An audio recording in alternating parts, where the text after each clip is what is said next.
Jina lake Yesu litukuzwe. Ahimidiwe Mungu Bwana wa majeshi, mfalme mkuu. Karibu tena kwa wakati mwingine mzuri. Tunaendelea kumshukuru Mungu kwa uweza wake mkuu. Basi kabla ya kuanza yote tuombe. Mungu Baba Mwokozi, katika jina la Yesu Kristo, asante sana kwa upendo, uweza na nguvu zako katika asubuhi hii, katika siku hii tena, katika wiki hii. Ikabarikiwe wiki hii yote kwa utukufu wako tena na kwa uweza wako. Asante kwa kutupatia neema na nafasi ya kusikia neno lako na kuomba pia. Naomba tukawezeshwe kwa uweza wako wote na kwa nguvu, katika jina lako Yesu Kristo linalopita kila jina, Mungu wangu na Baba yangu, katika Yesu Bwana wetu. Amina. Ninakusalimu sana tena na tena, na naendelea kumshukuru Mungu. Kwa mara nyingine nilikusema namshukuru Mungu kwa sababu tulikuwa na siku kadhaa ambazo tulisafiri kuelekea Tanga kule Bumbuli, na sasa tumerudi, tuko Dar es Salaam. Tunajiandaa tena kwa safari nyingine, kwa huduma nyingine, kwa kadiri Roho wa Mungu atakavyo tuongoza. Na tuna maeneo tayari ya kwenda. Tunaendelea kuomba Mungu, na asante kwa kushirikiana nasi kwa sadaka zako, kwa maombi yako na kwa kila namna. Mungu aendelee kubariki sana katika jina la Yesu Kristo. Aendelee kushika kwa mkono wake, wala usipungukiwe popote, katika jina la Yesu. Sema amina. Bwana akubariki sana, akupe neema tele. Karibu, hitaji tuonane, niko Mbweni hapa Dar es Salaam. Karibu Mbweni. Kama unahitaji kuonana nami kwa huduma. Mungu akubariki sana kwa utukufu wa jina lake. Neno la Mungu ambalo tutalipitia leo au tutaliona, tunalipata ni kutoka kitabu kile cha Yohana Mtakatifu sura ile ya 16. Yohana Mtakatifu sura ile ya 16. Kichwa cha somo hapa ni jipe moyo utashinda. Jipe moyo ili ushinde. Jipe moyo mkuu upate kushinda. Jipe moyo mkuu upate kushinda. Jipe moyo mpendwa. Katika eneo lolote lazima kujipa moyo. Lazima Biblia mahali pengine nasema piga moyo konde. Moyo wako ujaze nguvu, ujaze kuendelea kuamini. Sura ya 16, nianzie mstari wa 32. Yohana 16:32.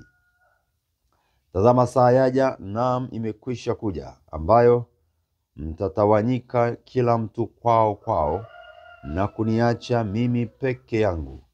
Walakini mimi si peke yangu, kwa kuwa Baba yupo pamoja nami. 33. Hayo nimewaambieni mpate kuwa na amani ndani yangu. Ulimwenguni mnayo dhiki, lakini jipeni moyo, mimi nimeushinda ulimwengu. Amen. Ni habari njema kabisa, fundisho la Yesu. Naamini kabisa alikuwa katika wakati anamaliza ni kama mtu sasa yuko kwenye kuaga, sababu ukiingia sura ya 17 unaona kile ambacho alikifanya, ambaye alikuwa kwenye wakati ule mwishoni, na anawaambia kinachoenda kutokea, ambacho kitampata na nini kitatokea kwa wale walio pamoja nao. Hayo nimewaambia mpate kuwa na amani ndani yangu. Tazama saa yaja na imekwisha kuja, ambayo mtatawanyika kila mmoja kwao na kuniacha mimi peke yangu. Yesu anaonyesha kuna wakati ambapo kwenye hii dunia marafiki zako au mtu wako wa karibu sana anaweza akakuacha, anaweza akakukimbia, anaweza akakusahau, anaweza akaacha kukusaidia na akaelekea mwelekeo mwingine kabisa, ukabaki wewe peke yako. Anaweza kukuacha ukabaki wewe peke yako. Yesu ndipo anaposema kwamba tazama saa yaja, nayo imekwisha kufika, ambayo mtatawanyika kila mmoja kwao na kuniacha mimi peke yangu. Lakini mimi si peke yangu, nasema Yesu, pamoja na kwamba watu wanaweza au tukaona kwamba tumebaki peke yetu. Hapo sasa hivi ulivyo, unaweza ukafikiri umebaki peke yako. Lakini ikiwa unamwamini Yesu, ikiwa tu unamwamini Yesu, basi hauko peke yako. Jambo hilo ambalo unaliona sasa hivi limekukabili, ujue hauko peke yako. Lakini ujumbe huu pia unatupa tahadhari ya mbele. Tazama saa yaja. Tazama kuna muda unakuja. Tazama kuna sekunde zinakuja. Tazama kuna mwaka unakuja. Tazama kuna mwezi unakuja au kuna wiki inakuja, ambako utabaki peke yako kwenye hiyo ofisi. Utabaki peke yako kwenye hiyo ndoa. Utabaki peke yako. Yaani haimaanishi wengine hawapo, lakini kuna jambo ambalo utalipitia, utajikuta uko peke yako. Kwenye familia, kwenye ofisi, mpo wengi pale, lakini hilo utakuwa unashambuliwa na huna mtu anayekutetea, huna mtu anayekufariji, huna mtu anayesimama kama shahidi wako. Na unaweza kuwa umeenda pelekwa mahakamani au vingine vyote, na utajikuta uko peke yako. Ndicho Yesu anatuonyesha hapa, kwamba iko saa inakuja, maana yake iko mbele. Tena wakati mwingine anasema imekaribia au iko zaidi mbele. Kwa hiyo hii ni tahadhari ambayo pia Yesu anatuonyesha, anatuambia yatakapofikia tusipate shida, yatakapotokea tusihangaike, tusisumbuke. Tujue Yesu alisema katika Yohana 16:32 kwamba haya yatatokea. Kwa hiyo yakishatokea, ujue basi ndio wakati wake uliosemwa kwamba umefika, na kila alichosema Biblia lazima kitatokea, lazima kitatimia. Bwana Yesu asifiwe. Inawezekana ni saa hii unapitia sasa, kwamba tayari wewe umeshaingia kwenye huo wakati, kwamba upo au ulishaupita. Sasa kama ilishatokea, Biblia inasema katika Isaya kwenye Isaya kule 40 na kitu, anasema tusikumbuke mambo yaliyopita, tusiyakumbuke mabaya yaliyopita, namna ulivyoumizwa, namna ulivyofanya dhambi usikumbuke tena, ila sasa kumbuka yaliyo mazuri. Kama ni yaliyopita, basi yaliyo mema, miujiza na uweza wa Bwana jinsi alivyokusaidia ili uendelee kusimama imara kwa wakati ambapo unao au unakuja. Haleluya. Kwa anasema tazama saa yaja ambayo kila mmoja atatawanyika, kila mmoja atakwenda kwao. Lakini anasema mtaniona nimebaki peke yangu, lakini si peke yangu kwa sababu Baba yu pamoja nami. Si peke yangu kwa sababu Baba yu pamoja nami. Nami nakuambia kabisa na kukuhakikishia kwamba Mungu atakuwa pamoja nawe. Mungu atakuwa pamoja nawe. Mungu atatembea pamoja nawe. Mungu atasimama pamoja nawe. Mungu atahakikisha unashinda. Na inawezekana labda ni dhambi imefanya watu wamekuchukia, wamekuacha, labda ni uovu uliofanya, na sasa umeshatubu na kweli umeona kwamba ni uovu na umegeuka, umekimbia, umetoka hapo.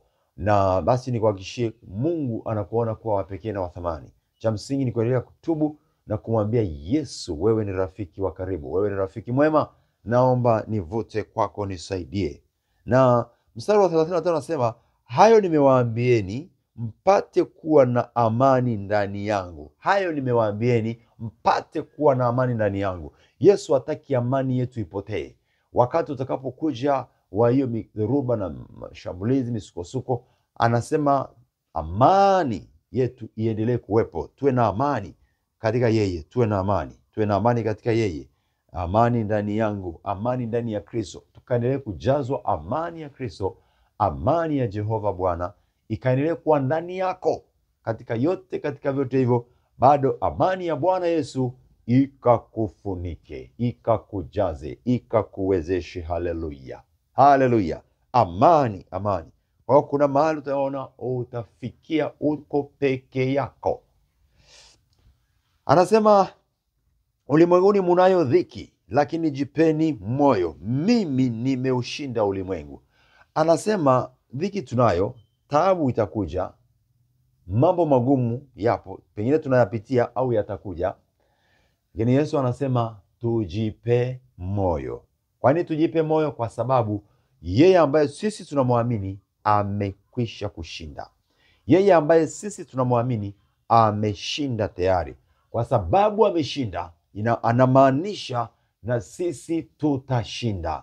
Kwa sababu yeye amekwisha kushinda, ina maana na sisi tutashinda. Kwa hiyo maana yake tunao uhakika wa kushinda, kwa sababu tunayemwamini alishinda hayo tunayopitia au yatakayokuja au yatakayoinuliwa. Kwa sababu yeye alishashinda, na sisi tutashinda. Ushindi ni hakika, ushindi ni ndio, upo dhidi ya jambo lolote linalokusumbua, linalokukandamiza, linalokuonea, iwe watu, iwe shetani, iwe maroho ya giza, iwe dhambi, iwe ufukara, umaskini, iwe lolote, tutashinda. Kwa nini? Ikiwa tunamwamini Bwana Yesu, ikiwa tu tunamwamini Bwana Yesu kabisa ndani ya mioyo yetu. Ikiwa unamwamini Yesu kabisa ndani ya moyo wako, uhakika wa ushindi ni mkubwa, uhakika wa kutoka ni mkubwa, uhakika wa kuwashinda wa maadui ni mkubwa, wala si mdogo, ni mkubwa kabisa, ni mkubwa. Bwana asema, Bwana asema, hakika kushinda tutashinda, hakika kushinda tutashinda kabisa kabisa. Inawezekana kushinda. Lihimidiwe sana na litukuzwe sana jina la Bwana wa majeshi, mfalme wetu na Mungu wetu. Duniani mnayo dhiki, lakini jipeni moyo. Jipe moyo sasa, jipe moyo. Unajua wakati mwingine inapasa wewe mwenyewe uko ndani, piga moyo konde. Funga viuno vyako. Biblia inasema funge viuno vyetu, tuendelee kusimama imara, kwa sababu Bwana akiona atanyosha mkono wake na kukusaidia. Jipe moyo kwenye hiyo ndoa ambako kuna changamoto. Jipe moyo kwenye hiyo mipango yako ya uchumi ambayo imekuwa na changamoto. Jipe moyo kwenye hali yako ya uchumi ambayo haiko vizuri, mambo ni magumu. Jipe moyo katika hiyo hali ngumu unayopitia. Jipe moyo hapo serikalini, ofisini, hapo ulipo. Jipe moyo, mwambie Bwana, simama wewe mwenyewe, na watu hao wakajua kwamba uko Mungu wangu, Yesu wangu, uliyesimama nami, uliyenisaidia na ambaye utanisaidia. Simama tu ukauone wokovu wa Bwana. Usiogope, Yesu yu mwema. Jipe moyo, jipe moyo. Usivunjike moyo, ila jipe moyo. Bwana yu pamoja nawe. Mungu mwenye nguvu na Baba wa milele. Jina lake likatukuzwe sana na mapenzi yake yakaendelee kutimizwa. Endelea kustawi wala usinyong'onye. Kwa hiyo jipe moyo, unashinda, au niseme utashinda. Yesu akiona ndani yako umeendelea kujaa imani, anafurahishwa kwa sababu umejaza imani ndani. Na kwa kuwa umejaza imani, na yeye yu karibu akusaidie. Haleluya. Barikiwa sana katika jina la Yesu Kristo. Uweza wake na nguvu zake ukujilie tena. Jipe moyo kwa jina la Yesu. Tuombe. Karibu tuombe. Baba, katika jina la Yesu mtakatifu, Mungu mwenye nguvu, ninakushukuru na ninalitukuza na jina lako. Ninaomba neema yako Mungu uliye na neema. Ninaomba na uweza wako Mungu uliye na uweza, kwa ajili ya mtu huyu ambaye moyo wake umechoka, umesikitika, umejaa uovu, umejaa dhambi, umejaa hofu, umejaa uoga, umejaa mashaka. Lakini kuna mtu amesimama peke yake, ameachwa, ametengwa, amechukiwa, wamemdhulumu na ameshutumiwa kwa uongo, wamemjaza yaliyo mabaya. Naomba wewe kamjaze yaliyo mema, Mungu uliyejaa mema na uweza mkuu sana, katika jina la Yesu Kristo. Ninaomba ukamjalie nguvu na uwezo, fadhili na rehema zako zikawe pamoja naye. Moyo ule ambayo umechoka, naomba kautie nguvu tena, katika jina la Yesu Kristo. Fadhili na rehema zako tu, ninaomba Bwana Yesu zikawe pamoja na mpendwa huyu, mtu huyu, asichoke, asiogope. Mpe neema yako tena na uweza na nguvu, mvute kwako tena saa hii, katika jina la Yesu Kristo. Asante kwa uaminifu wako Baba. Naomba wajalie nguvu ya kutembea tena na kuinuka tena, kutembea tena, kusimama tena na kukutukuza tena. Watu wako waliochoshwa, walioumizwa mioyo, waliobaki peke yao, wanaukiwa ndani ya mioyo, walio na ukiwa ndani ya nafsi zao, walio na ukiwa fahamuni mwao, wamejaa ukiwa, wamejaa utupu kwenye maisha yao, kwenye nyumba zao, maofisini kwao. Wewe ni Bwana Yesu. Asante kwamba ukasema japokuwa ulionekana peke yako, lakini haukuwa peke yako kwa jinsi ya roho. Kwa jinsi ya roho, na mpendwa huyu, mtu huyu akaone sasa kwamba uko pamoja naye, akaone sasa kwamba uko pamoja naye, akaone sasa kwamba wewe umesimama naye, akaone sasa kwamba unatembea pamoja naye. Wewe bado umesimama naye, wewe bado ni mwaminifu kwake, wewe bado ni mwema, ni mwema, ni mwema, ni mwema. Umejaa neema, umejaa rehema, katika jina la Yesu wa Nazareti aliye hai. Nasimama kuangusha ule uwezo na zile nguvu ambazo adui ameziachilia ili kuleta kunyong'onyea, ili kuleta kusikitika.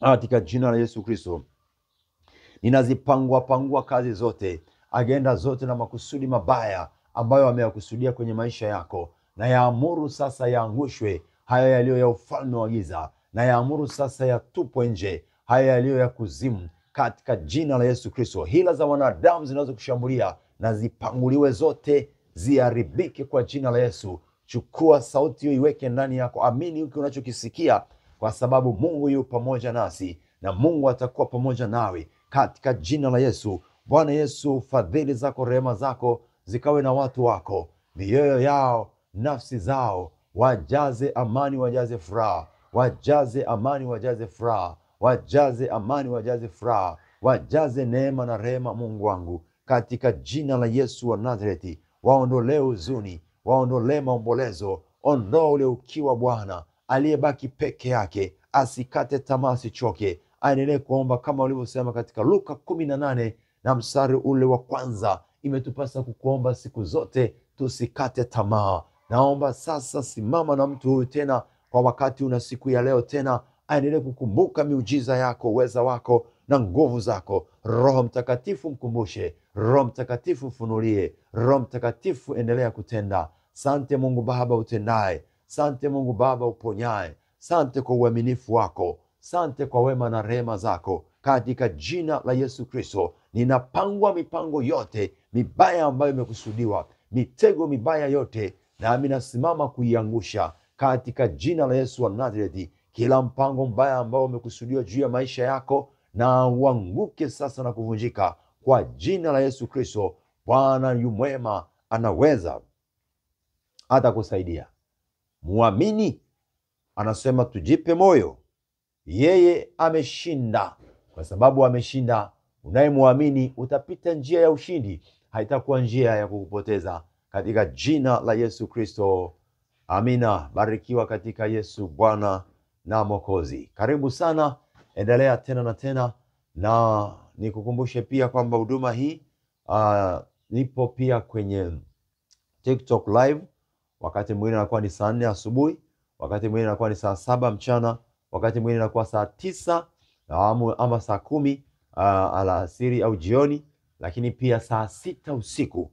Saa 6 usiku, mara nyingi saa 6 usiku inakuwepo. Kwa hiyo karibu kwenye TikTok live kwa ajili ya kupata neno na maombi na maombezi, na unaweza ukauliza swali na mengine unaweza ukauliza hapo kwenye TikTok. Lakini kumbuka kusubscribe kwenye YouTube channel yangu Eli Mlinzi Mbise, na kwenye TikTok pia ukiandika jina hilo tu, Eli Mlinzi Mbise, unanipata. Karibu sana, karibu, endelea kutuombea kwa mipango mingine ya huduma iliyo mbele yetu ya kwenda vijiji kwa vijiji, miji kwa miji kuhubiri Injili.